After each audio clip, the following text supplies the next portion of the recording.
البدع والأهواء، أهل البدع العقائدية وأهل البدع السياسية. نقول بيننا وبينكم السلف، بيننا وبينكم الكتب، كان فيقول البدع بيننا وبينكم. بسم الله الرحمن الرحيم.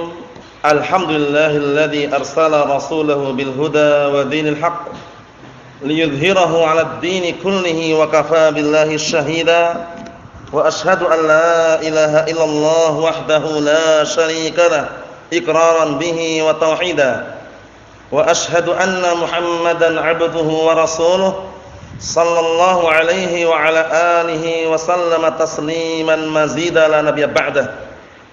Ikhwani fid din, a'azzani wa a'azzakumullah. Sebelum kita lanjutkan bacaan kita terhadap kitab Al-Ishriniyat karya Asy-Syaikh Abdul Khaliq Asbahullah, semoga Allah Ta'ala memberikan pahala kepada beliau. Setorkan terlebih dahulu hadis yang ke-13, pendek, simpel, padat, mengenai cabang-cabang keimanan. Bahwasanya iman memiliki banyak cabang. Di antaranya disebutkan dalam hadis, ada cabang yang paling tinggi, ada cabang yang paling rendah. Nah, barakallahu fikum, tafadhal. Nah, suara yang keras, lantang, jelas, gamblang. Sudah siap antum? Tafadhal.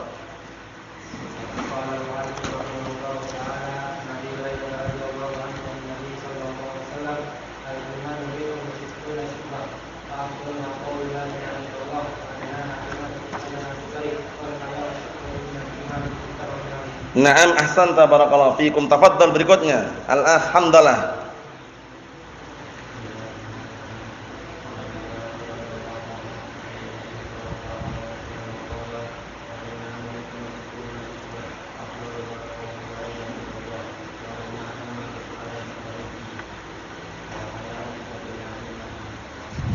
Naam, barakallahu fikum, ahsant. Tafadhal.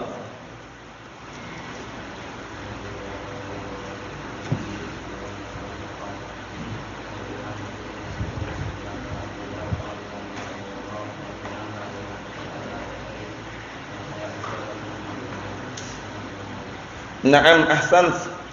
Tafadhal. Antum hafal? Tafadhal, al-akh.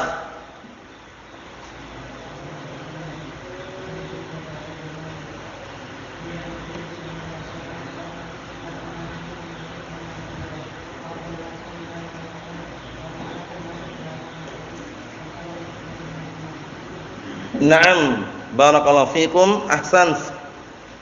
Tafadhal.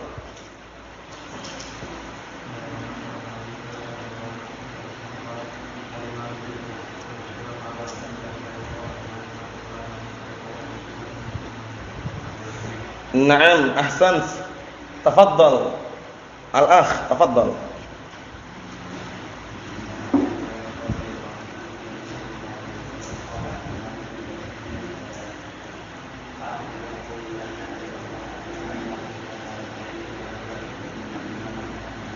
Naam, ahsant.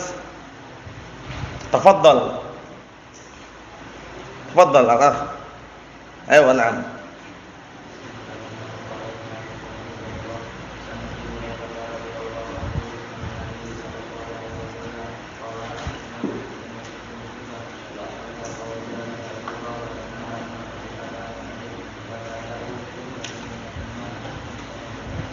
Naam, ahsant. Tafadhal.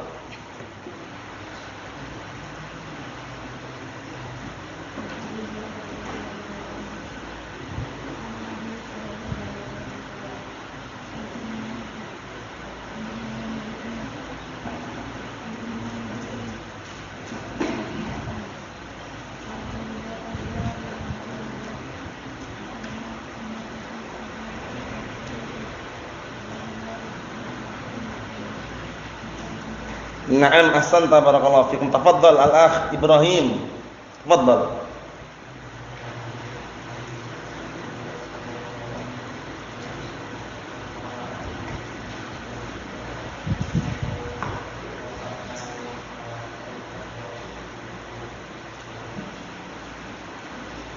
Ayo, na'am, ahsan. Tafadhal.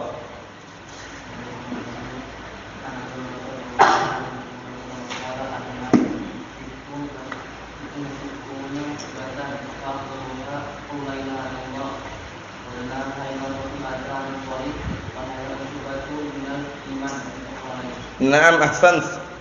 Tafadhal.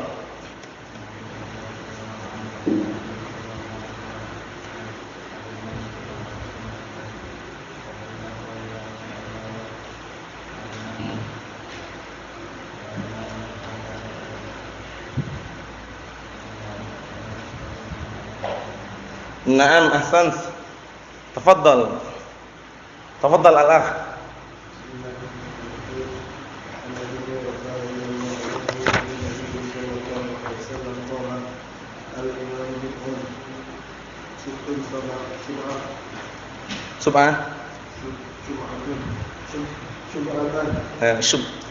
Syu'bah. Ayo.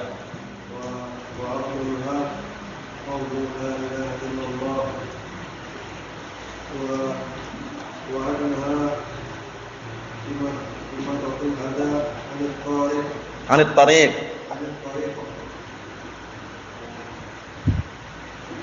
Wal haya'u wal haya' syubha min al-iman. Awa. Naam, ahsanta barakallahu fikum. Tafadhal.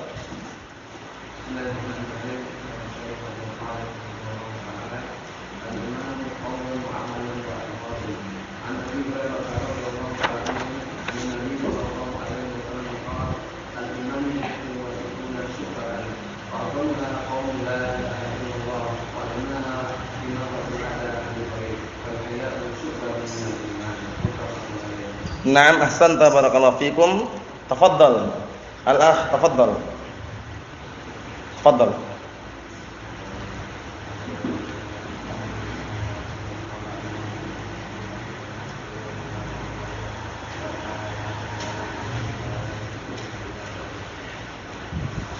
Naam, ahsanta barakallahu fikum.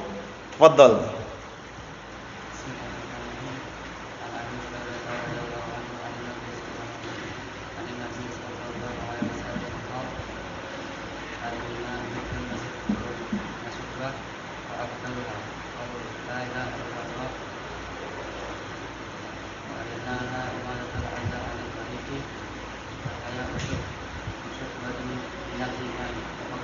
Naam, ahsan, barakallahu fiikum. Tafadhal al-akh, tafadhal.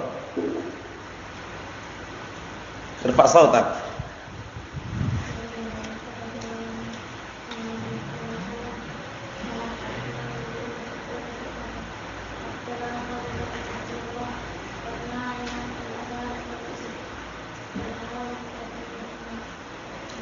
Naam, ahsantum, barakallahu fiikum. Insyaallah kita lanjutkan. Sudah semuanya ya? Na'am, barakallahu fiikum. Kita lanjutkan. Qala Asy-Syaikh Abdul Khaliq Atsabahullah, al-imanu bi'adzabil qabri liman yastahiquhu. Sekarang hadis yang ke-14, perhatikan baik-baik, pendek, simpel, padat, yang semuanya tentunya membutuhkan ilmu mengenai hal ini tentang azab kuburan. Al-imanu bi'adzabil qabri liman yastahiquhu, beriman dengan adanya azab kuburan bagi orang yang berhak untuk mendapatkan azab tersebut. Jadi orang itu, barakallahu fikum, tentunya di dalam kuburan ada dua kemungkinan, imma diazab, imma mendapatkan apa? Nikmat. Dan perlu diperhatikan, Allah Ta'ala sudah menjelaskan dalam Al-Quran Karim bahwasanya di hadapan kita masih ada alam yang dikenal dengan alam barzakh. Alam apa? Barzakh. Itu alam penantian. Alam bisa dikatakan jembatan antara dunia dan akhirat. Paham ya? Tidak dia di dunia, tidak pula di akhirat. Ya? Jadi dia menanti, menunggu di situ. Sebagaimana ucapan Allah Ta'ala, wa mi waraihim barzakhun ila yaumi yub'atsun. Wara' di sini artinya amam. Termasuk salah satu, nah barakallahu fikum, indahnya bahasa Arab, terkadang wara'a artinya amam. Paham ya? Jadi tidak selama-lamanya wara'a di belakang gitu ya. Memang kalau dalam Ushulul Ghazilah 1 mungkin wara'a itu di belakang. Tapi terkadang wara'a artinya amam. Wa mi waraihim, dan di depan mereka ada barzakh. Ada alam kuburan ila yaumi yub'atsun, sampai hari yang mereka dibangkitkan. Ada lagi enggak contohnya? Ada. dalam surat Al-Kahfi yang antum sudah menghafalnya, sebagian antum barakallahu fikum, apa itu? Wa kana wara'ahum malikun ya'khudhu kulla safinatin ghasba. Ya kan? Dan di depan mereka ada raja. Yang namanya raja itu, di depan mereka ada raja yang menghadang, mengambil setiap kapal dengan cara paksa. Paham ya? Yang namanya mengambil, menghadang, di belakang atau depan dalam menghadang itu? Di depan atau belakang? Depan. Berarti wa kana wara'ahum ay amamahum. Paham ya? Nah, barakallahu fi, orang menghadang di depan, kalau orang menghadang di belakang ya keliru, kebalik dia. Paham ya? Nah, barakallahu fikum. Jadi makna wara' terkadang amam. Itu perhatian Bapak ya. Nah, barakallahu fikum. Jadi alam kuburan itu ada, cuman beda dengan alam dunia. Sehingga kalau kita saksikan sebagian kaum muslimin yang mereka mungkin ilmunya belum, nah barakallahu fikum, faham tentang masalah ilmu agama yang benar, mereka terkadang ke kuburan bawa apa, coba bayangkan? Bawa air sama bunga. Paham ya? Alasan mereka kalau air disiramkan biar dingin penduduk kuburan. Bunga ditaburkan biar apa? Azab atau siksaannya biar ringan kalau disiksa katanya. Kita katakan mereka gagal paham. Karena mereka menganggap kehidupan dalam kuburan sama seperti kehidupan di dunia. Kalau kita di dunia disiram air dingin enggak? Dingin. Paham ya? Nah, tapi kalau alam kuburan itu udah lain lagi. Memang kuburannya di dunia tapi alamnya lain gitu loh. Di dalamnya itu alamnya lain. Mereka merasakan sesuatu yang kita tidak merasakannya. Karena nanti barakallahu fikum, ketika orang sudah dimasukkan dalam kuburan, itu ditinggal sendirian di situ. Yang menemani apa? Amalannya. Ingat-ingat, amalannya penting sekali nih. Jadi kalau amalannya baik, dia menyertai. Kalau amalan jelek, waliyadzubillah, sebagai petaka bencana, azab dalam kuburan tersebut. Waliyadzubillah. Naam. Oleh karena itu Nabi kita Muhammad sallallahu alaihi wa ala alihi wasallam menyatakan, "Idza matal insan inqata 'amaluh." Kalau orang sudah meninggal dunia, terputus pahala amalannya. Illa min salas, kecuali salah satu 3 perkara. Apa itu? Shadaqatin jariyah. Amalan sedekah yang senantiasa mengalir pahalanya. Paham ya? Mungkin dia pernah menyumbang masjid atau menyumbang ma'had pondok Ahlus Sunnah. Paham ya? Dan yang kedua apa yang kedua? Wa ilmin yang tafi'u bihin nas. Ilmu yang bermanfaat. Pahami baik-baik ya, Ahmad. Jadi kalau orang sudah meninggal dunia, terputus pahala amalannya kecuali salah satu 3 perkara. Pertama apa? Sedekah jariyah. Amalan sedekah jariyah mengalir terus. Nah, kemudian yang kedua, wa ilmin yang tafi'u bihin nas. Ilmu yang manusia mengambil manfaat darinya. Taruhlah sekarang antum masih hidup, mengajarkan ilmu kepada orang. Suatu ketika antum meninggal, ilmu itu masih bermanfaat, dimanfaatkan oleh manusia, antum dapat pahalanya. Masih dapat pahalanya, ilmu yang bermanfaat tapi ya. Nah, yang ketiga apa? Wa waladin shalihin yad'ulah. Seorang anak yang saleh mendoakan orang tuanya. Inilah pentingnya seorang anak yang saleh, mendoakan ortunya, orang tuanya. Nah, barakallahu fikum, sehingga apa? Sehingga masih bisa apa?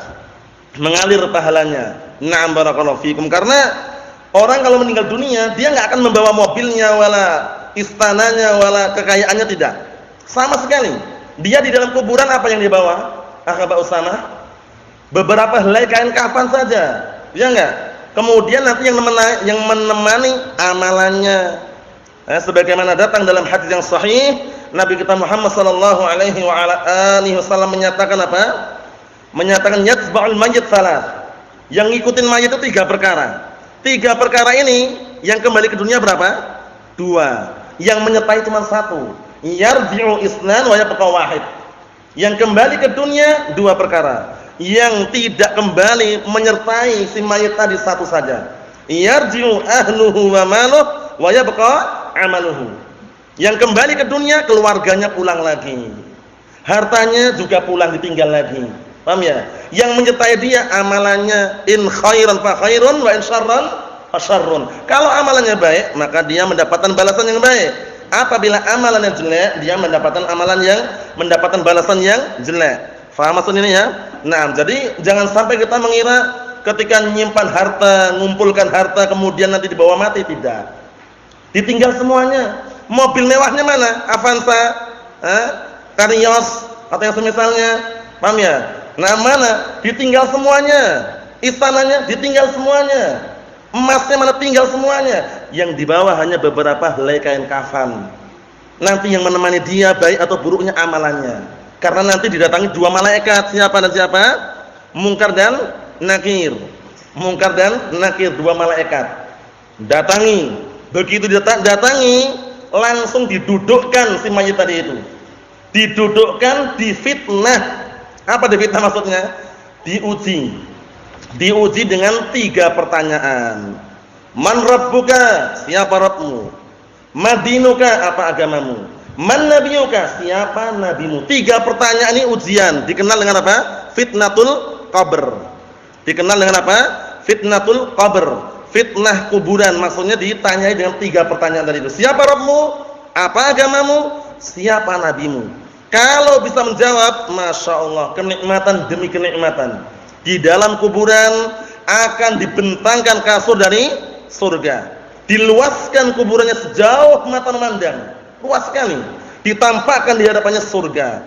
Karena saking senangnya, si mayit tadi mengatakan, Ya Rabb, aqimis sa'ah. Wahai Rabbku, tegakkanlah hari kiamat. Pengen segera menikmati. Faham ya? Itu kalau bisa menjawab. Tapi bagi orang-orang munafikin, orang-orang kafir, orang-orang murtabun, orang-orang yang ragu, yang bimbang, pelin-pelan, berbahaya. Di situ nanti dia tidak memiliki pendirian yang kokoh sehingga tidak bisa menjawab. Man rabbuka? Madinuka? Man nabiyuka? Siapa Rabbmu? Apa agamamu? Siapa nabimu? La adri, kata dia. Aku enggak tahu. Ujung-ujungnya apa? Taklid. Sami'tun nasa yaquluna syai'an faqultu. Aku mendengar manusia mengucapkan seperti ini, aku pun juga ngikutin. Bayangkan, taklid sampai terbawa ke dalam kuburan. Hati-hati. Jadi kita selama masih hidup ini, barakallahu fiikum, ahlus sunnati wal jamaah secara khusus dan kaum muslimin secara umum, jangan menyandarkan agama kita ini dibangun di atas taklid. Khata, keliru. Taklid mengekor, membabi buta, enggak pandang bulu. Keliru pun diikutin, nah itu hati-hati. Bayangkan ini, ditanya siapa Rabbmu, apa agamamu, siapa nabimu, dia jawabnya apa? La adri. Aku enggak tahu. Sami'tun nasa yaquluna syai'an faqultu. Aku cuma mendengar manusia mengatakan seperti ini, aku katakan juga. Bayangkan, taklid. Wal iyadu billah. Akhirnya dibalas dengan balasan yang sangat mengerikan. Kuburannya disempitkan hingga tulang rusuknya bersilang patah. Ngeri, barakallahu fiikum. Nah, kemudian apa? Dibentangkan kasur dari neraka, ditampakkan di hadapannya neraka. Karena khawatir dan takutnya mengatakan, Ya Rabb, la tuqimis sa'ah. Wahai Rabbku, jangan tegak hari kiamat. Di dalam riwayat yang lain, dipalu dengan palu yang terbuat dari besi. Sekali palu itu teriakannya sangat keras sekali. Nah, barakallahu fiikum, kalau seandainya penduduk bumi ini mendengar, niscaya mereka pingsan. Maksudnya apa? Ngerinya bukan main, azab kubur. Tapi ingat, amalan soleh selama menyertainya, dia akan tenang dalam kuburan tersebut. Ingat-ingat ya. Jadi alam kuburan, alam barzakh, jembatan antara dunia dan akhirat. Paham ya? Tidak dia di dunia, tidak pula di akhirat. Cuman awal penantian. Awal menanti untuk apa? Untuk memasuki alam akhirat. Paham ya? Nanti disebutkan nanti. Nah, barakallahu fiikum wa jazakumullah, faedah yang sangat bagus.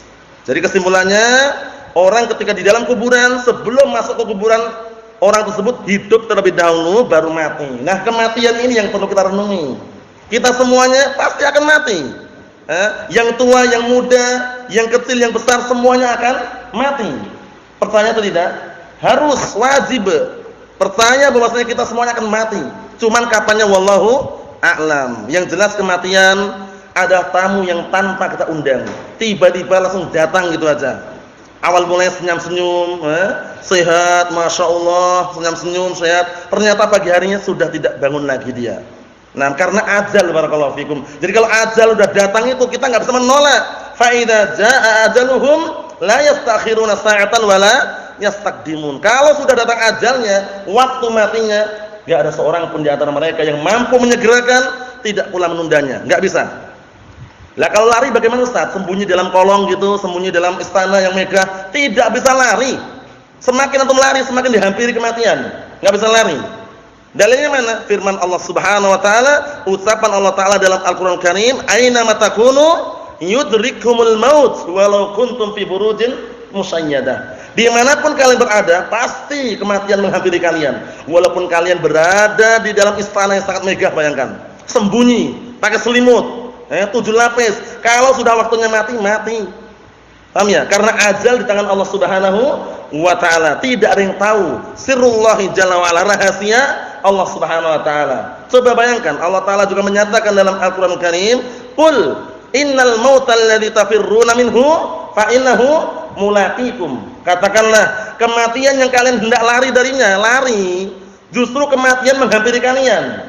Kematian akan ngikutin, karena setiap jiwa yang bernyawa pasti akan mati. Kullu nafsin dha'iqatul maut. Setiap jiwa yang bernyawa pasti akan mati. Faham ya? Nah, barakallahu fikum. Kita baca hadisnya, barakallahu fikum. An Aisyah radhiyallahu anha, Aisyah ummul mukminin, Ummi Abdullah. Beliau radhiyallahu anha adalah istri Rasulullah sallallahu alaihi wasallam yang paling beliau cintai, paling beliau sayangi. Dan beliau inilah salah satu istri beliau sallallahu alaihi wasallam yang dinikahi dalam keadaan masih gadis. Adapun yang lainnya janda.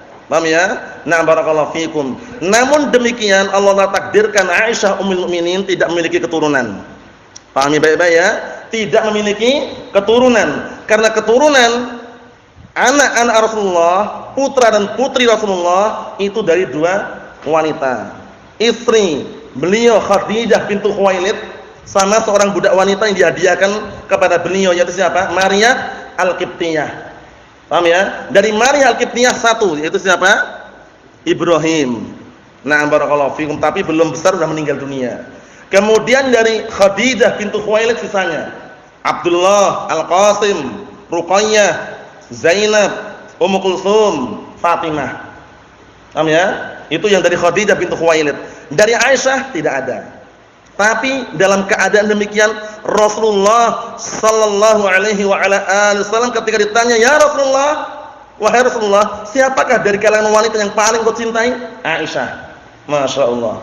Beliau mengatakan Aisyah yang paling aku cintai. Wa minar rijal, dari kalangan laki-laki Abuha. Siapa berarti? Bapaknya, yaitu Abu Bakar Siddiq radhiyallahu anhu. Masya Allah. Naam.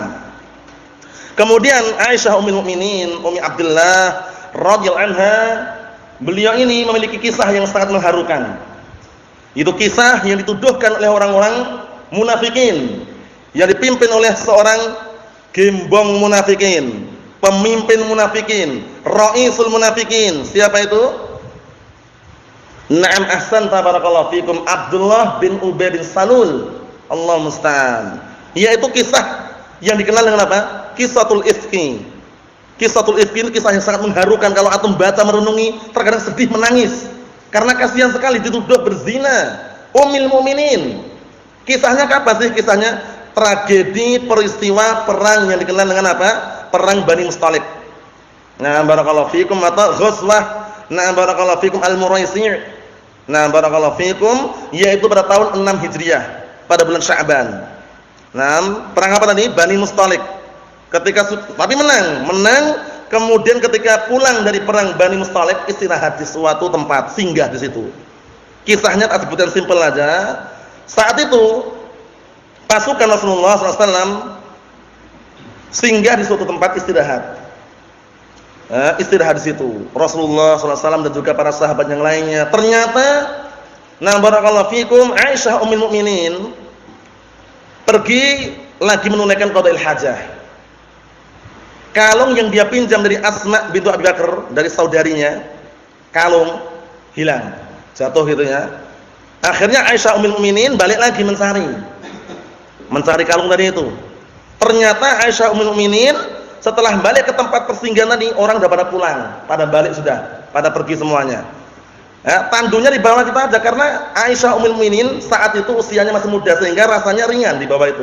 Ya kayak kelihatannya nggak ada orangnya gitu, tapi di bawah gitu ya. Nah, barakallahu fikum, ternyata ketinggalan pasukan, ketinggalan rombongan. Nah, ternyata ada salah satu sahabat yang bisa dikatakan dia itu terkenal ngantuk berat. Paham ya? Ngantuk berat itu maksudnya dikit-dikit ngantuk lah. Paham ya? Nah, ketika istirahat ngantuk kebablasan dia. Paham ya? Dia ketika melihat tempat persinggahan pasukan tadi itu, menjumpai Aisyah ummul mukminin sendirian. Langsung dia mengucapkan kalimat tarji'. Apa itu kalimat tarji'? Inna lillahi wa inna ilaihi raji'un. Kaget dia. Nah, Ummul Mukminin atas makna itu. Kaget dia. Kok ada Ummul Mukminin di sini? Kaget. Akhirnya setelah kaget, kendaraan untanya didekatkan. Paham ya? Didekatkan Ummul Mukminin wala kalam wala syai'. Bayangkan, enggak bicara sama sekali. Cuman didekatkan agar apa? Agar Ummul Mukminin naik ke atas, tapi enggak bicara wala syai'. Disebutkan dalam kisahnya itu ya. Cuman yang didengar dari Aisyah Ummul Mukminin ucapan apa? Tarji' innalillahi wa inna ilaihi raji'un. Bayangkan. Nah, tuduhannya ngeri nanti kalau sudah sampai di Madinah. Akhirnya apa? Nah, barakallahu fikum. Nah, sahabat yang mulia ini, pertanyaannya dulu.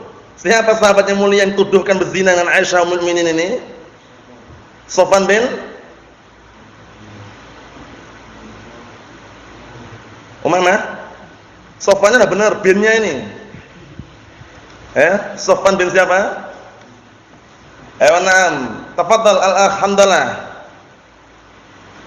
Sofwan bin siapa? Na'am, labas, dibantu. Sofwan bin Mu'attal. Sofwan bin Mu'attal As-Sulami. Sofwan bin Mu'attal As-Sulami. Ini diingat-ingat ya. Sofwan bin Mu'attal As-Sulami. Sahabiyun jalil, sahabat yang mulia. Ini perhatikan baik-baik ya. 6 sahabat yang mulia yang saat itu dituduhkan berzina dengan Aisyah Ummul Mukminin, Ummi Abdillah radhiyallahu anha. Nah, akhirnya dibawalah Aisyah tadi di atas apa? Kendaraan tadi, kendaraan unta. Dituntun aja sampai ke Madinah, langsung kewar-kewar. Apa kewar-kewar? Bicara kemana-mana, sebarkan. Siapa yang menyebarkan? Abdullah bin Ubay bin Salul. Ini bagaimana ini? Kok bisa berduaan? Bagaimana? Jangan-jangan lah tuduhan sampai kemana-mana. Sampai keluarga Rasulullah, bayangkan itu. Abu Bakar Siddiq, gara-gara salah satu kerabatnya yang selama ini beliau nafkahi, gara-gara ikut apa? Ikut percaya dengan kisah tersebut, ikut percaya dengan tuduhan tersebut, sampai enggak dikasih nafkah. Siapa ini? Siapa ini yang semula dikasih nafkah oleh Abu Bakar Siddiq radhiyallahu anhu, kemudian gara-gara ikut masalah apa? Percaya terhadap kisah tuduhan berzina, akhirnya dia enggak dikasih nafkah dan Allah Taala tegur, akhirnya kembali kasih nafkah. Siapa namanya? Antum? Nah, barakallahu fiikum antum. Mistah bin Usasah. Paham ya? Mistah bin Usasah. Nah, barakallahu fiikum. Intinya kisahnya sangat mengharukan sekali. Aisyah Ummul Mukminin enggak bisa berkata apa-apa kecuali hanya menyandarkan dirinya kepada Allah Subhanahu wa taala sambil menangis. Tidak lama kemudian barakallahu fiikum ternyata apa? Dibongkar oleh Allah taala. Kedoknya orang-orang munafikin dan Allah taala apa?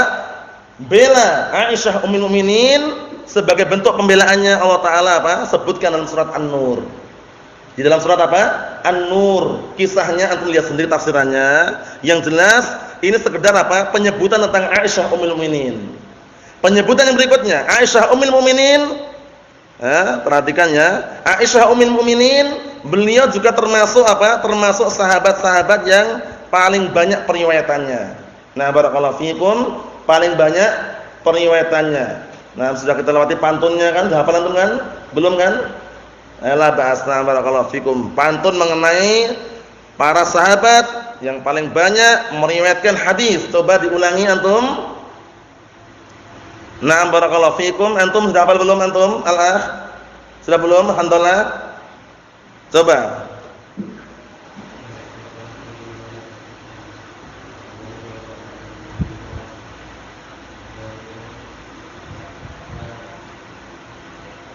Wa Anasun. Na'am, ahsanta, barakallahu fikum. Itu pantunnya tak ulang-ulang terus tuh biar melekat di benak antum ya. Karena itu sering muncul. Nah, barakallahu fikum dulu sering diulang-ulang oleh Asy-Syaikh Al-'Allamah Yahya bin Ali Al-Hajuri wafaqahullah ketika di Damat. Diulang-ulang terus itu ya pantun itu ya. Nah, ketika menjumpai apa istilahnya nama sahabat, sebutkan di antaranya ini para sahabat yang paling banyak periwayatan hadisnya. Wal muktsiruna fi riwayatil athar Abu Hurairah yalih Ibnu Umar wa Anasun wal habru kal Khudri wa Jabirun wa zaujatun nabiyyi. Naam, zaujatun nabi Aisyah Ummul Mukminin Ummi Abdillah. Naam. Sudah kita lewati tadi ya. Beliau radhiyallahu anha dinikahi dalam usia berapa tahun? Ketika usia 6 tahun, bayangkan. Dukhulnya ketika usia 9 tahun. Nah, barakallahu fiikum. Aisyah Ummul Mukminin.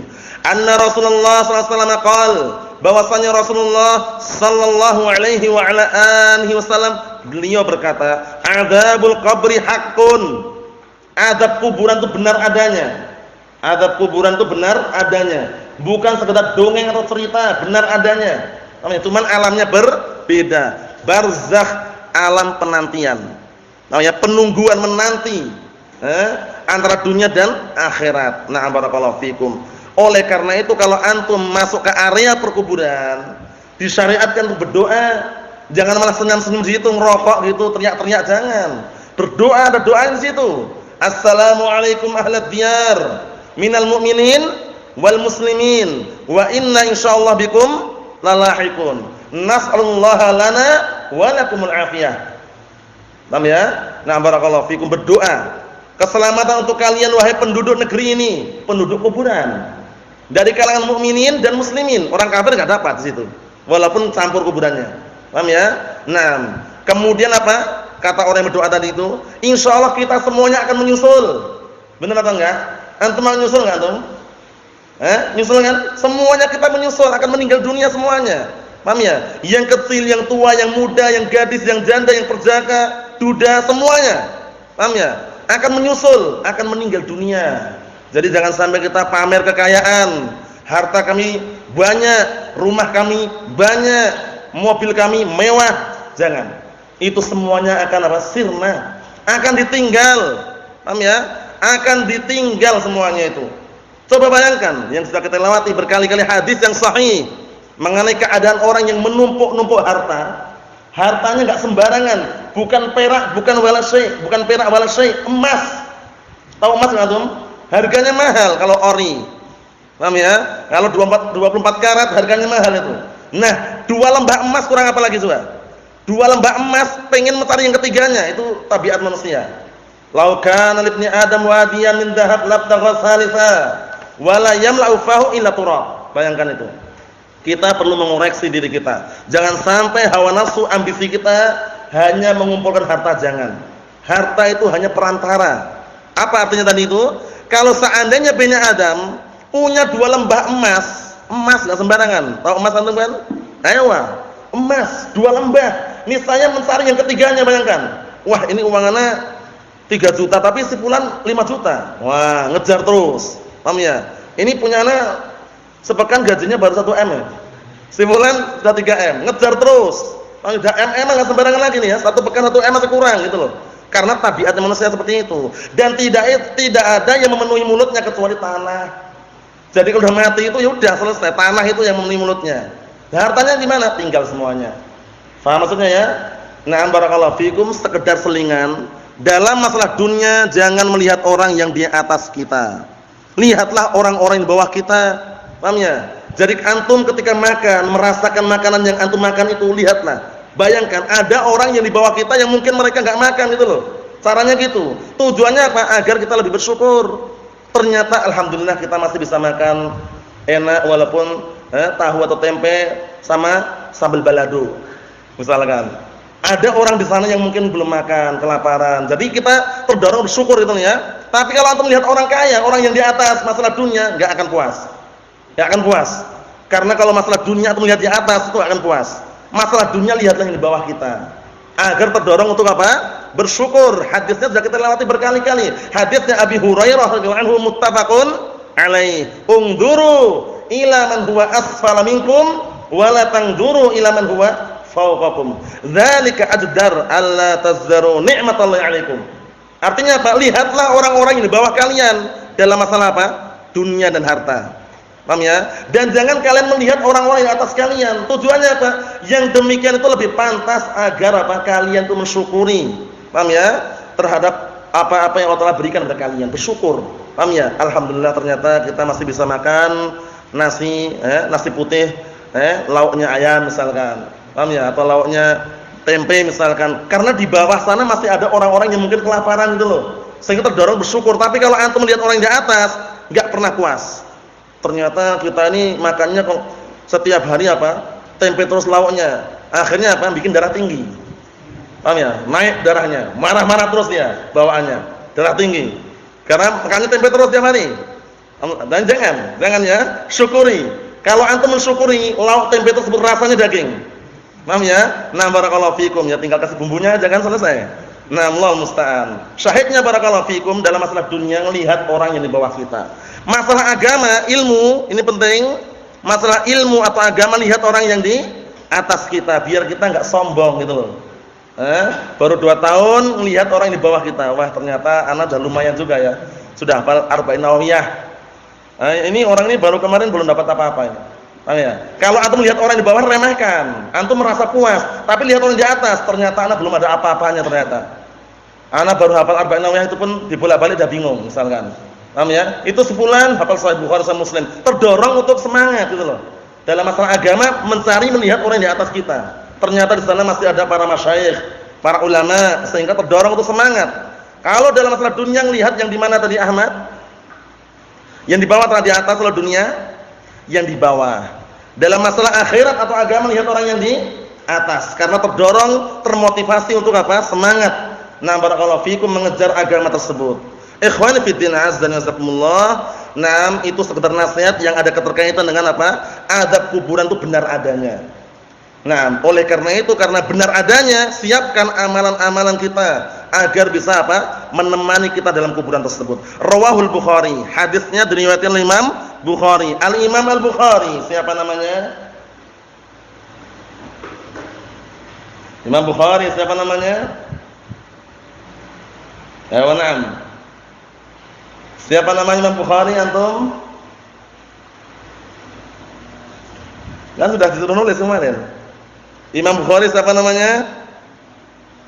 Muhammad bin Ismail Abu Abdullah dihafal. Abu Abdullah Muhammad bin Ismail Al-Bukhari. Pasangannya Imam Muslim bin Hajjaj An-Naisaburi Abul Husain. Nah, barakallahu fikum. Qala Asy-Syaikh Abdul Khaliq Asbahullah, bawah itu catatan kaki atau syarahnya itu. Qala Al-Hafidz Ibnu Abdul Barr rahimatullah alaih, berkata Al-Imam Al-Hafidz Ibnu Abdul Barr rahimatullah alaih, fitnatul malakain. Fitnah, ujian, pertanyaan yang diajukan oleh 2 malaikat, Munkar dan Nakir. Perhatikan bawah itu ya. Hina yas'alanil 'abda min man rabbuka wa ma dinuka wa man nabiyuka, yaitu ketika 2 malaikat tersebut menanyai hamba, siapa Rabbmu, apa agamamu, dan siapa nabimu. Wal athar bi hadza mutawatiratun, dan dalil-dalil mengenai hal ini banyak sekali. Wa ahlus sunnati wal jamaah kulluhum 'alal imani bidzalik wa la yunkiruhu illa ahlul bid'ah.